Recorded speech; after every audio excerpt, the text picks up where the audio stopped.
Comparison here between Nico Hulkenberg, who you've just been talking about, and Fernando Alonso, the man who started just behind him on the grid. Less than 2/10 between them, so let's get into the lap here.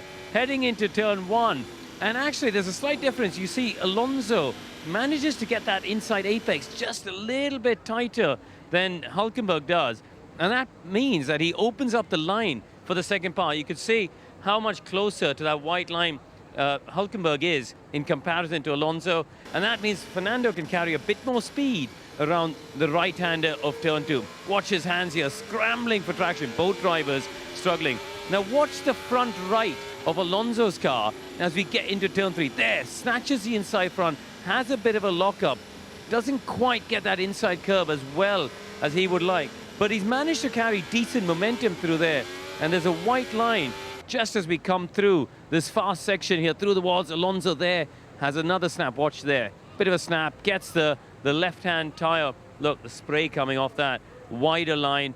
But that momentum he's managed to carry through two, and despite the lockup at three, if you look at the white line, he's ahead in that early part of the lap. Through the next section here of 6 and 7, not much to choose between the two drivers. Both of them getting pretty neat and tidy runs there, pretty good traction as well as they come out and head down towards the 8-9 chicane. Now this is where I think Hulkenberg was really good. I'm just going to go back a bit because it's tricky under braking. This bridge here gives a little bit of shelter on the entry to that braking zone, and Hulkenberg judged the braking really well there and just managed to carry a little bit more speed into the apex. But also then he's understeered wide. Look at that apex curb. He's wide off that curb, but it kind of just pushes him onto this orange sausage curb on the outside, and he's just understeered with more speed, and you can see he's now ahead. So he's carried that speed and understeered through, and there's a white line just on the way out, as you can see there, and Nico now is ahead of Fernando Alonso. So in that little section of 4 corners, he's converted from being a little bit behind to a little bit ahead. Down to the hairpin, Nico has a little lockup, goes deep, much deeper than Fernando, but it doesn't seem to really compromise him. He finds grip there on the outside, both drivers scrambling on the kink. And again, when we get to this DRS line, you can see that despite taking a wider run, he's maintained that gap to Fernando. You can see here, Fernando's still slightly behind him.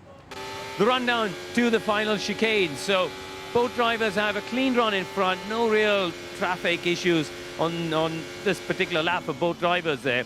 If we just slow it down at the chicane, slightly different approaches. Watch Hulkenberg attack that orange sausage curb on the inside apex, and Alonso doesn't quite attack it as well. In fact, he just sort of pinches it on the right-hand side.